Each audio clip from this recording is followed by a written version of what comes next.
एक बार एक बहुत ही दुखी व्यक्ति एक महात्मा के पास आकर कहता है, मैं अपने जीवन से बहुत दुखी हूं। मैं अपनी बीवी, बच्चों और अपने परिवार को भी खुश नहीं रख सकता। मैं अपने लिए भी कुछ नहीं कर पा रहा। कभी कभी तो मुझे अपनी जिंदगी को खत्म कर देने के भी ख्याल आते हैं। आप इतनी साधनाएं करते हैं, इतनी तपस्या करते हैं, क्या आप मुझे कोई ऐसा मार्ग बता सकते हैं जिससे मैं अपने बुरे वक्त से बाहर आ सकूं? मेरा बहुत बुरा समय चल रहा है। 2 वक्त की रोटी का इंतजाम करना भी मेरे लिए बहुत मुश्किल हो गया है। अब आप ही बताएं कि मैं ऐसे वक्त में मैं जिंदा रहूं तो कैसे रहूं, कैसे अपने परिवार को खुश रखूं? कृपया करके कोई साधारण सा तरीका बताने की कृपा करें ताकि मैं आसानी से समझ सकूं, क्योंकि मैं बहुत पढ़ा लिखा नहीं हूं। अगर आप बड़ी से बड़ी ज्ञान की बातें करेंगे तो शायद मैं कभी समझ भी नहीं पाऊंगा। यह सुनकर महात्मा ने मुस्कुराते हुए कहा कि तुम एक काम कर सकते हो। फिर महात्मा ने सामने की ओर इशारा करते हुए कहा कि उस ऊंची पहाड़ी पर एक मंदिर है और उस मंदिर के पास चींटियों का एक घर है जहां पर हजारों चींटियां रहती है। तुम्हें सुनने में बड़ा अजीब लगेगा, लेकिन वो चींटियां उस मंदिर की जमीन को खराब कर देती है, उस मिट्टी की उपजाऊ शक्ति को खत्म कर देती है, जिसके कारण वहां पर कोई भी पेड़ या कोई भी घास पनप नहीं पाती है। तुम मेरा एक काम करो, उसके बाद मैं तुम्हें तुम्हारे सवालों के जवाब दूंगा। तुम 7 दिन तक रोज उस पहाड़ी पर जाओ और उस चींटियों के घर को तहस नहस कर दो, उसको तोड़ दो। जब भी तुम्हें कोई चींटियों का घर दिखे मंदिर के आसपास तो उसे वहीं पर तहस नहस कर देना, लेकिन याद रहे घर को तोड़ने में कोई भी चींटी मरनी नहीं चाहिए। इस बात को समझने का प्रयास करते हुए वो युवक वहां से चला गया। शायद उसको कुछ समझ में नहीं आया था कि महात्मा जी ऐसा क्यों करवा रहे हैं। तो वो उन चींटियों पर अन्याय कर रहे हैं, उनका घर तोड़वा रहे हैं, उन्हें नुकसान पहुंचा रहे हैं। आखिर कौन महात्मा ऐसा करेगा? लेकिन फिर भी उस महात्मा की बात मानते हुए वो अगले दिन से ही पहाड़ी पर जाना शुरू कर देता है। जब वो पहले दिन पहाड़ी पर पहुंचता है तो देखता है कि बहुत सारी चींटियां अपना खाना जुटाने में लगी हुई है। सारी चींटियां कतार से चल रही है और अनाज के छोटे छोटे कण उठाकर अपने घर में जमा करती जा रही है। ये देखकर पहले तो उस युवक का मन कमजोर पड़ गया। उसने सोचा कि ये इतनी मेहनत करके अपना घर भर रही है और मैं इनके घर को तबाह कर दूंगा तो इनको कितना बुरा लगेगा। लेकिन फिर उसने उस महात्मा की बात याद करते हुए उस घर को तोड़ना शुरू कर दिया।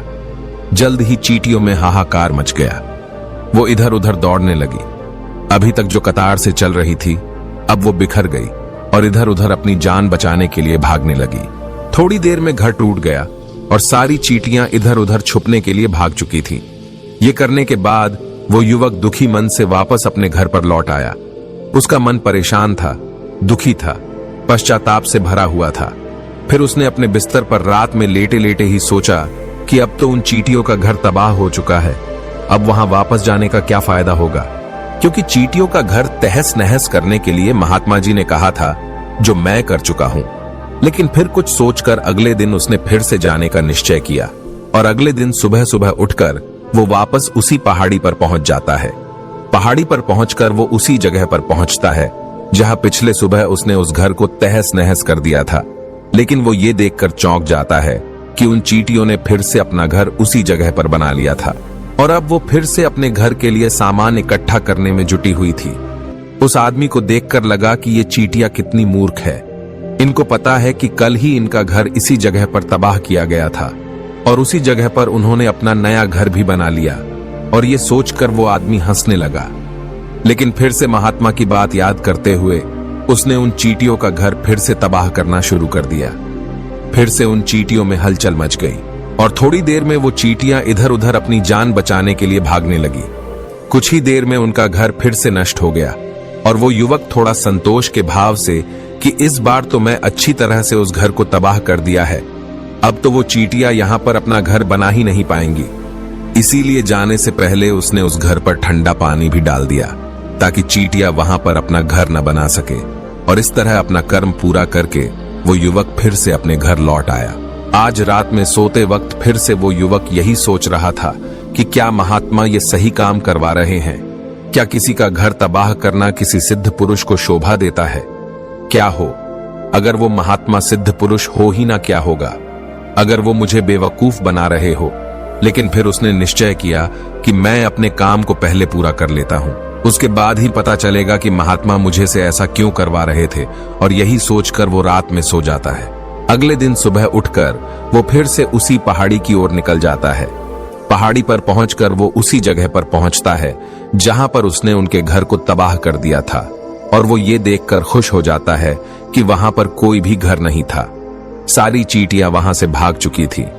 अब उसने सोचा कि अब मेरा रोज रोज आने का क्या फायदा होगा, क्योंकि चींटियां तो अपना घर बदल चुकी है, और महात्मा जी ने मुझे 7 दिन आने के बाद कहा था, लेकिन आज तो तीसरा ही दिन है। अब बाकी 4 दिन वापस आने का क्या फायदा होगा। और यही सोचकर उसने निश्चय किया कि यहां से वो सीधा उसी महात्मा के पास जाएगा और उनको ये सारी खबर बता देगा। जब वो वापस मुड़कर उस पहाड़ी से उस महात्मा की कुटिया की तरफ जाने लगा, तभी अचानक उसकी नजर एक और घर पर पड़ी, जो कि चींटियों का ही बनाया हुआ था। मतलब कि वो घर चींटियों ने ही बनाया था, और अब वो चींटियां नए घर में वास कर चुकी थी। ये नया घर उनके पुराने घर से थोड़ी ही दूरी पर था, और जब उसी युवक की नजर उस घर पर पड़ी तो उसने सोचा कि शायद महात्मा को पता था कि ये चींटियां अपना घर यहां से बदलकर किसी दूसरी जगह पर बना लेगी, इसीलिए उन्होंने मुझे 7 दिन आने के बाद कहा था। और ये विचार करके वो उनका नया घर भी तोड़ने के लिए पहुंच जाता है। जब वो वहां पहुंचा तो चींटियां उसी तरह अपने कार्य में लगी हुई थी। वो अपने लिए खाना इकट्ठा कर रही थी और अपने घर में जमा कर रही थी। जब पुराना घर टूटा था, वहां भी अनाज के कण बचे हुए थे, और चींटियां वहां से भी अनाज इकट्ठा कर करके वापस अपने नए घर में ला रही थी। अब यहां पर फिर से युवक का मन थोड़ा कमजोर पड़ गया, क्योंकि वो खुद भी कमजोर था, खुद भी वक्त का मारा हुआ था। इसीलिए उसके मन में उन चींटियों के प्रति दया का भाव उमड़ रहा था। उनके ऊपर उसे दया आ रही थी। वो चाहता था कि उनकी मदद करे, लेकिन वो उल्टा उनको नुकसान पहुंचा रहा था। लेकिन उस महात्मा की बात को याद करते हुए उसने फिर से उस घर को तोड़ने का निश्चय किया, और उसने इस बार बड़ी ही सावधानी के साथ बिना किसी चींटी को कोई नुकसान पहुंचाए वो घर तबाह करना शुरू कर दिया। वक्त थोड़ा ज्यादा लगा, क्योंकि किसी भी चींटी को नुकसान न पहुंचने की शर्त महात्मा ने पहले ही रखी थी। इसीलिए उसको बड़ी सावधानी के साथ उन घरों को तबाह कर रहा था। लेकिन आखिरकार उसने उस घर को भी तबाह कर दिया, और उस घर को तबाह करने के बाद वो बड़े ही दुखी मन से, इस बार वो पहले से भी ज्यादा दुखी था, क्योंकि उसने उनका नया घर भी तोड़ दिया था। वो उन चींटियों को बसने ही नहीं दे रहा था, और वो अब अपने आप को शैतान या दानव समझने लगा था। लेकिन फिर भी उस महात्मा की बात को मानते हुए वो अपने घर पर दुखी मन से वापस आ गया। रात में सोने से पहले एक बार उसने फिर से सोचा कि मैं कितना बड़ा शैतान हूं, कितना बड़ा दानव हूं। पुराना घर तो छोड़ो, मैं उन चींटियों को कहीं भी बसने के लिए कोई जगह ही नहीं दे रहा हूं। वो चींटियां मेरे बारे में क्या सोचती होगी? वो कितना बड़ा दानव होगा उस परमात्मा को जो मेरे द्वारा ये काम करवा रहा है। लेकिन फिर भी उसने अगले दिन जाने का निश्चय किया, और अगले दिन सुबह सुबह वो फिर से वहां पर पहुंच गया। वो ये देखकर फिर से आश्चर्यचकित रह जाता है कि इस बार चींटियों ने एक और नई जगह पर अपना घर बना लिया था। वो तो पहले से भी ज्यादा ऊर्जा के साथ काम कर रही थी, और उन्होंने एक रात में पहले से भी बड़ा घर बना लिया था, और अब वो फिर से अपना अनाज और खाना इकट्ठा करने में जुटी हुई थी। ये देखकर उस आदमी को लगा कि ये चींटियां किस मिट्टी की बनी हुई है। मैं उनको बार बार यहां से भगाने की कोशिश कर रहा हूं, और ये वहीं पर अपना घर बना लेती है। क्या इनको पता नहीं है कि मैं यहां पर कभी भी बसने नहीं दूंगा? ये चींटी है, दिखने में इतनी छोटी है, लेकिन फिर भी ये मुझसे हार नहीं मान रही है। बड़ी ताज्जुब की बात है। और इस बार उसने गुस्से में उस घर को तहस नहस करना शुरू कर दिया।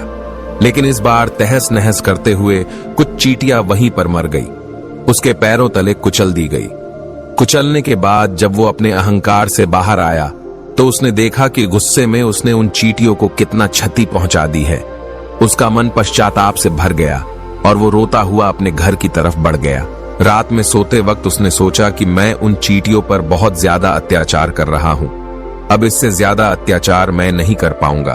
और यही सोचकर वो अगले दिन उन चींटियों के लिए अपने घर से थोड़ा आटा लेकर उसी पहाड़ी पर पहुंच जाता है। आज उसके मन में उन चींटियों के प्रति श्रद्धा का भाव था, दया का भाव था। आज वो उनकी मदद करना चाहता था, और जब वो वहां पर पहुंचा तो चींटियां फिर से अपने नए घर को बनाने में जुटी हुई थी। उसने बड़े ही करुणा के साथ उन चींटियों को अपना लाया हुआ आटा खिलाया। अगले 7 दिनों तक वो ऐसा ही करता रहा। वो रोज सुबह जाता, उन चींटियों को अपने हाथों से आटा खिलाता। 7 दिन के बाद वो युवक उस महात्मा के पास पहुंचकर हाथ जोड़कर बोलता है कि हे महात्मा जी, मुझे माफ कर देना। मैंने उन चींटियों का घर तबाह करने के लिए बहुत कोशिश की। मैंने उनका घर तबाह किया भी। 1 बार नहीं 4 बार मैंने उनका घर तोड़ा। उसके बाद मैं हिम्मत नहीं कर पाया, उनके घर को नहीं तोड़ पाया। मैं समझ सकता हूं कि मैं आपका काम पूरा नहीं किया और इसके बदले आप मुझे तरीका भी नहीं बताएंगे जो कि मुझे मेरे बुरे समय से बाहर निकाल सकता है। लेकिन मुझे इसका कोई परवाह नहीं है। मुझे लगता है कि मैंने जो किया वो सही किया, इसीलिए मैं आपसे आज्ञा लेकर वापस जा रहा हूं। कृपया मुझे वापस अपने घर जाने की आज्ञा दीजिए। ये सुनकर महात्मा ने मुस्कुराते हुए कहा कि अरे बेटा, कहां चल दिए? रुको तो सही, जलपान तो कर लो, थोड़ी देर ठहर जाओ, उसके बाद चले जाना। और ये कहकर वो महात्मा उस युवक के लिए पानी लेकर आते हैं। पानी पिलाने के बाद महात्मा उस युवक से पूछते हैं कि तुम मुझे ये बताओ कि आखिर तुम उन चींटियों का घर तबाह क्यों नहीं कर सके? वो चींटियां तो छोटी है और तुम इतने विशालकाय हो, फिर भी तुम उन छोटी छोटी चींटियों का घर तबाह नहीं कर पाए। कहां है तुम्हारी शक्ति, तुम्हारा बाहुबल? इसका जवाब देते हुए उस युवक ने कहा कि हे महात्मा, मैंने उन चींटियों का घर तबाह कर दिया था, बार बार किया था। एक बार तो अपने गुस्से में उन चींटियों को भी हानि पहुंचा दी थी। लेकिन जिस दिन मैंने उनको हानि पहुंचाई, उसी दिन मुझे लगा कि मैं उनको क्यों हानि पहुंचा रहा हूं, क्यों इनको इतनी तकलीफ दे रहा हूं। और उसी दिन से मैंने उनको क्षति पहुंचाने की वजह, नुकसान पहुंचाने की वजह उनकी सहायता करनी शुरू कर दी। ये सुनकर उस महात्मा ने कहा कि ये ही तो सीखने की बात है। एक छोटी सी चींटी हमें जीवन का संदेश दे जाती है। मैंने तुम्हें उन चींटियों का घर तबाह करने के लिए नहीं भेजा था। मैंने तुम्हें भेजा था ताकि तुम उन चींटियों से कुछ सीख ले सको। तुम्हें क्या सीख मिली? उन चींटियों से क्या मुझे बता सकते हो? यह सुनकर उस युवक ने पूरी कहानी बयां कर दी। पूरी कहानी सुनने के बाद महात्मा ने मुस्कुराते हुए कहा कि बेटा, पहली सीख जो इन चींटियों से ले सकते हैं वो ये थी कि तुमने कितनी ही बार उनके घर को तोड़ने की कोशिश की, कितनी ही बार प्रयास किया कि उनके घर तबाह हो जाए, लेकिन वो हर बार अपना नया घर बना लेती थी। उन्होंने कभी भी हार नहीं मानी। अगर वो हार मान लेती तो वो चींटियां तुम्हें वहां पर नहीं मिलती। जीवन कार्यशीलता का नाम है, लेकिन हम मनुष्य 1-2 बार हार मिलने पर ही टूट जाते हैं, हताश हो जाते हैं और फिर जीवन में प्रयास ही नहीं करते। और कुछ लोग तो अपनी जिंदगी को खत्म करने को उतारू हो जाते हैं। लेकिन जानवरों में तुमने एक बात देखी होगी कि वो अपना जीवन खुद से कभी खत्म कर ही नहीं सकते हैं। तुमने कभी नहीं सुना होगा कि किसी जानवर ने आत्महत्या कर ली, चाहे वो जानवर कितना भी भूखा क्यों ना हो, कितना ही दुखी क्यों ना हो, लेकिन वो अपने जीवन के लिए हमेशा संघर्ष करता रहता है। लेकिन वही दूसरी तरफ हम मनुष्य 1-2 बार हताश होने पर ही अपना जीवन खत्म कर लेते हैं। जीवन तो कर्मशीलता है, कर्म करने का नाम है। जीवन और मृत्यु आखिरी विश्राम है, परम विश्राम है। इसीलिए मृत्यु से पहले कर्म करना कभी मत छोड़ना, क्योंकि मृत्यु के बाद तो तुम परम विश्राम में चले ही जाओगे। तो उससे पहले कर्म करना क्यों छोड़ रहे हो? क्यों हताश हो रहे हो? अगर तुम्हारा एक घर टूट गया है तो दूसरा घर बनाने का प्रयास करो, कोशिश करो। और कोशिश करने वालों की कभी हार नहीं होती। ये तुम उन चींटियों से देख चुके हो। देखने में तुमसे कितनी छोटी है वो चींटियां और तुम इतने बड़े हो, लेकिन उनका मन तुम्हारा मन से इतना बड़ा है, इतना विशाल है, इतना दृढ़ संकल्प है कि इतनी बार घर टूटने पर भी उन चींटियों ने कभी हार नहीं मानी। दूसरी सीख ये है कि जब भी हमारे ऊपर बुरा समय आता है, हमें लगता है कि ये समय कभी नहीं जाएगा, ये समय मेरे जीवन को बर्बाद कर देगा, मुझे कभी नहीं जीने देगा। और अपने इन्हीं ख्यालों से, अपने इन्हीं विचारों से, जिसका असलियत में कोई भी अस्तित्व नहीं है, वो सिर्फ विचार है, और वही विचार हमारे मन को दुखी कर देती है और इसीलिए हम प्रयास करना भी छोड़ देते हैं। लेकिन तुम खुद सोचो कि बार बार प्रकृति हमें क्षति पहुंचाएगी, नुकसान पहुंचाएगी, लेकिन कब तक पहुंचाएगी? अगर हम बार बार फिर से उठ के फिर से नया प्रयास करते रहेंगे तो प्रकृति भी हमारे सामने घुटने टेक देगी और वो भी एक दिन हमारे ऊपर दयावान हो जाएगी, कृपालु हो जाएगी और वो हमें सब कुछ देने लगेगी जिसकी हमने कभी कामना की थी। तुमने खुद देखा कि तुम उन चींटियों को तबाह करने के लिए पहुंचे थे, लेकिन बाद में तुम ही उन चींटियों को अनाज और आटा देने लगे। तुम ही उन पर कृपालु हो गए। क्यों हुए? क्योंकि तुमने देखा कि वो चींटियां हार ही नहीं मान रही है। इसी तरह अगर तुम भी अपने जीवन में कभी हार नहीं मानोगे तो एक न एक दिन ये प्रकृति तुम्हें वो सब कुछ देगी जो तुम अपने जीवन में पाना चाहते थे। इसीलिए 2 सीख याद रखना, कर्मशीलता कार्य करते जाना, और दूसरा कि एक न एक दिन प्रकृति तुम्हारी उस कर्म का परिणाम तुम्हें जरूर देगी। तो दोस्तों, मैं आशा करता हूं कि आपको इस वीडियो से काफी कुछ सीखने को मिला होगा। तो फिर मिलते हैं अगले वीडियो में।